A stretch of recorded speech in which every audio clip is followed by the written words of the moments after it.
Dear students, BSc maths के इस YouTube channel पर आप सभी का स्वागत है।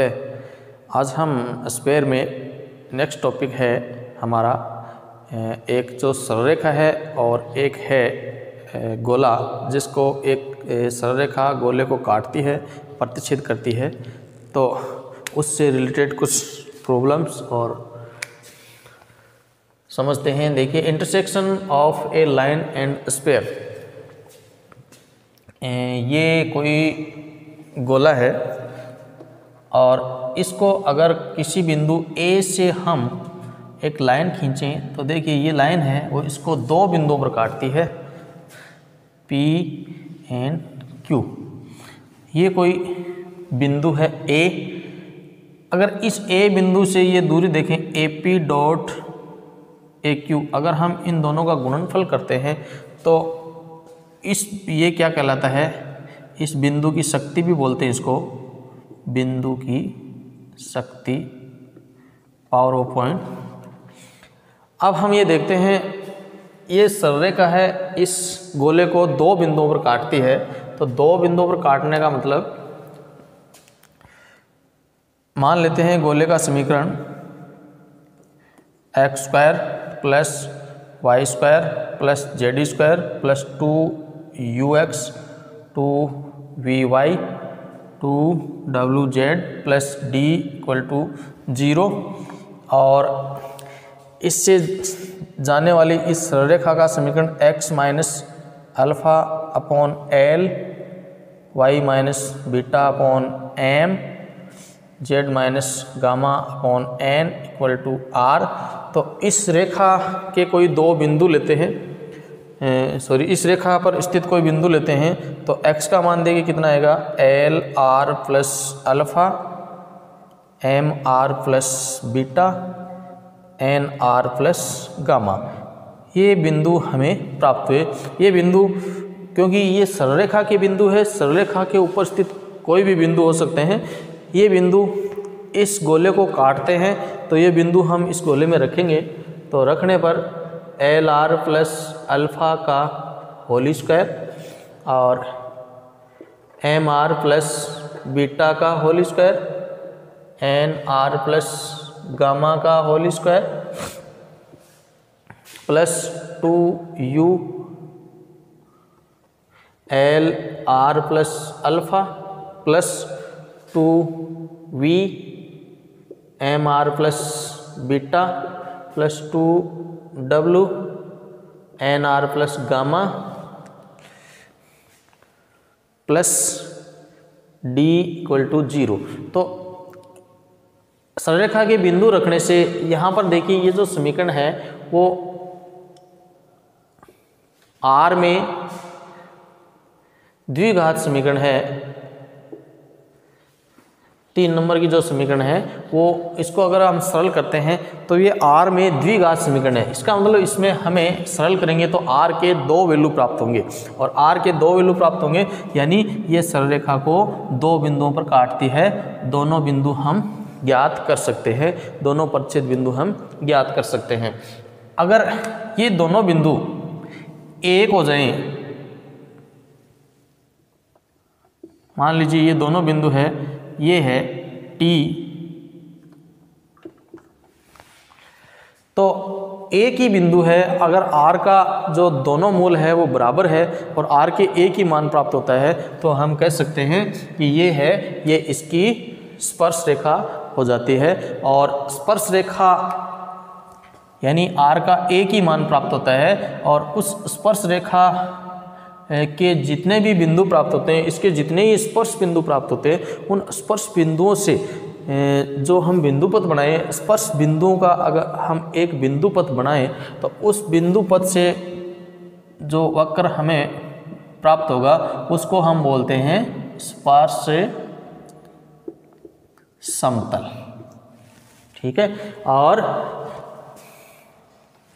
स्पर्श समतल पर इसके केंद्र से अगर हम लंब डालें तो ये जो दूरी होती है स्पर्श समतल की और इसके केंद्र की, वो हमेशा त्रिज्या के बराबर होती है। तो अब हम नेक्स्ट टॉपिक देखते हैं, स्पर्श समतल का समीकरण कैसे ज्ञात करें। स्पर्श समतल का समीकरण ज्ञात करते हैं। स्पर्श समतल यानी कि स्पर्श बिंदुओं से बना बिंदुपथ, स्पर्श बिंदुओं से बना एक वक्र।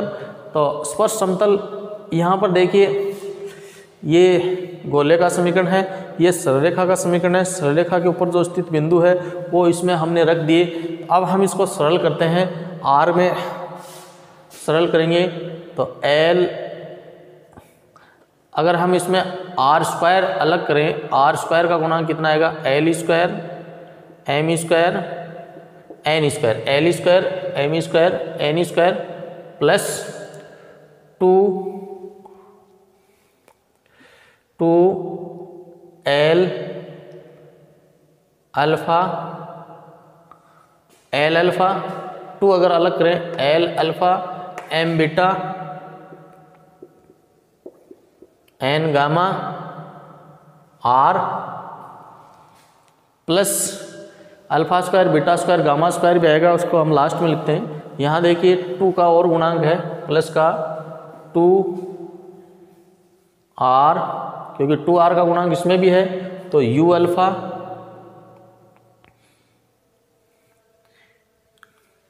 We u l v m और डब्ल्यू n plus alpha square beta square gamma square plus 2 u alpha 2 v beta 2 डब्ल्यू gamma plus D equal to 0। या और सरल करें इसको, r square l square m square n square plus 2 r l alpha u l, इसमें हम l common लें, alpha plus u plus का एम कॉमन लें, beta plus v n common, gamma plus डब्लू plus alpha square beta square gamma square 2 u alpha 2 v beta 2 डब्लू gamma plus D equal to 0। ये समीकरण मान रखने के बाद में हमें प्राप्त हुई। अब चूंकि सरलरेखा के ऊपर जो स्थित बिंदु है अल्फा बीटा गामा, यहाँ जो हम स्पर्श समतल का समीकरण जो ज्ञात कर रहे हैं वो अल्फा बीटा गामा पर हम स्पर्श समतल का समीकरण ज्ञात करते हैं। ये जो बिंदु है ये मान लेते हैं अल्फा बीटा और गामा है, इससे जाने वाली सरलरेखा ये है ही अल्फा बीटा गामा से जाने वाली सरलरेखा है। तो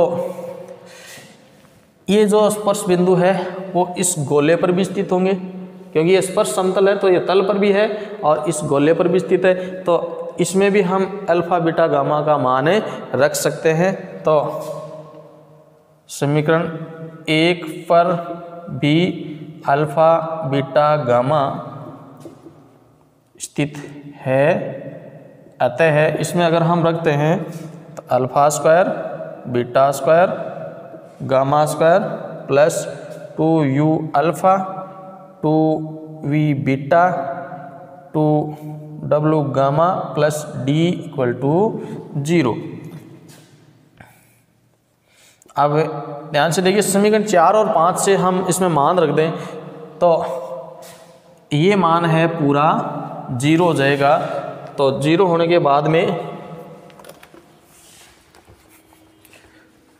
r का एक मान हम प्राप्त कर सकते हैं।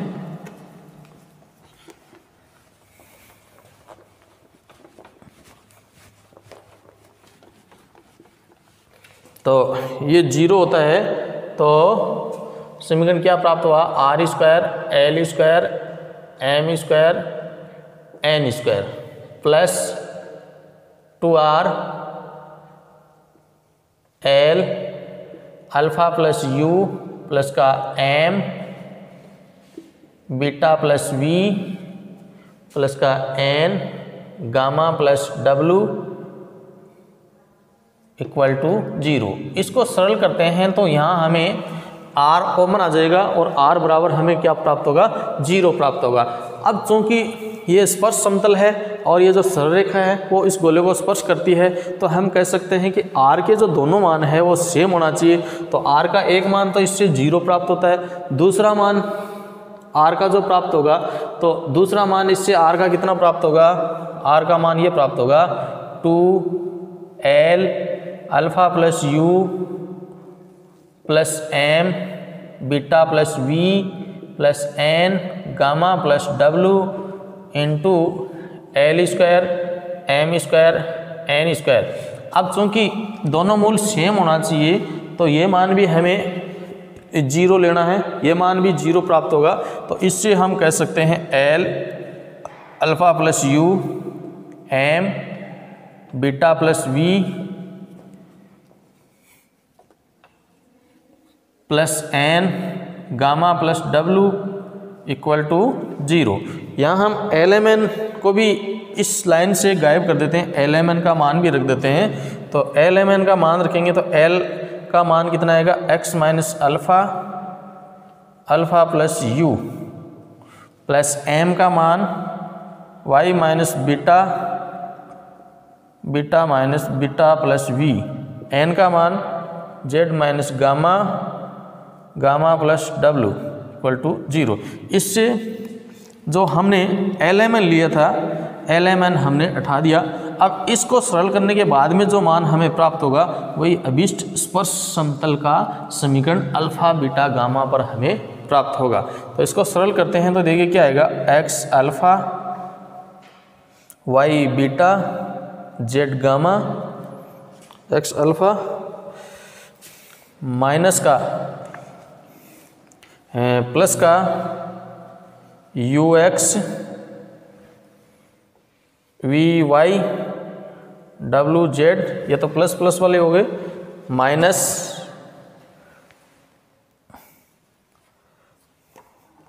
माइनस अल्फा यू,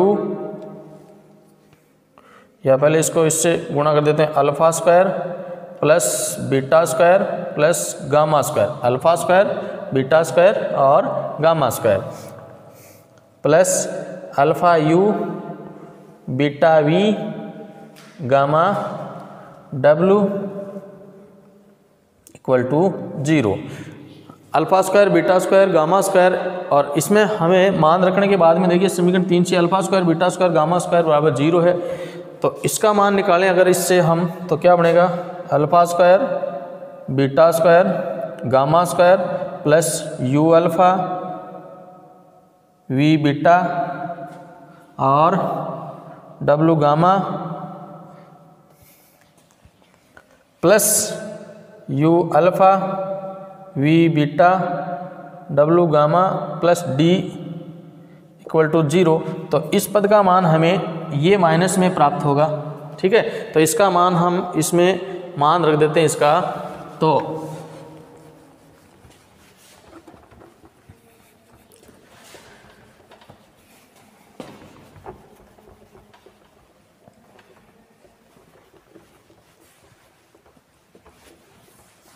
मान रखने के बाद में देखिए x alpha plus y beta z gamma plus u x v y डब्लू जेड प्लस इसका मान देखिए इस इक्वेशन से रखेंगे तो इसका मान, इसको आगे ले जाते हैं तो ये माइनस में आ जाएगा। इसका मान क्या आएगा, माइनस का यू अल्फा माइनस का वी बीटा माइनस का डब्लू गामा माइनस का डी। तो ये मान इसमें रख देते हैं, minus u alpha minus minus plus हो जाएगा, u alpha plus v beta plus डब्लू gamma plus D equal to 0, या x alpha y beta z gamma plus u x plus alpha plus v y plus beta plus डब्लू z plus gamma plus D equal to 0। ये हमें अभीष्ट स्पर्श समतल का समीकरण प्राप्त हुआ। तो दी गई कंडीशन से हम स्पर्श समतल का समीकरण ज्ञात कर सकते हैं। और सीधा अगर क्वेश्चन आए स्पर्श समतल समीकरण का ज्ञात करने का तो हम इसका सीधा फार्मूला ही याद रखेंगे, ठीक है। और अगर पॉइंट दे, बिंदु दे अल्फा बीटा गामा से किसी गोले पर स्पर्श समतल का समीकरण ज्ञात करना हो तो हम इस तरीके से इसका स्पर्श समतल का समीकरण ज्ञात करेंगे।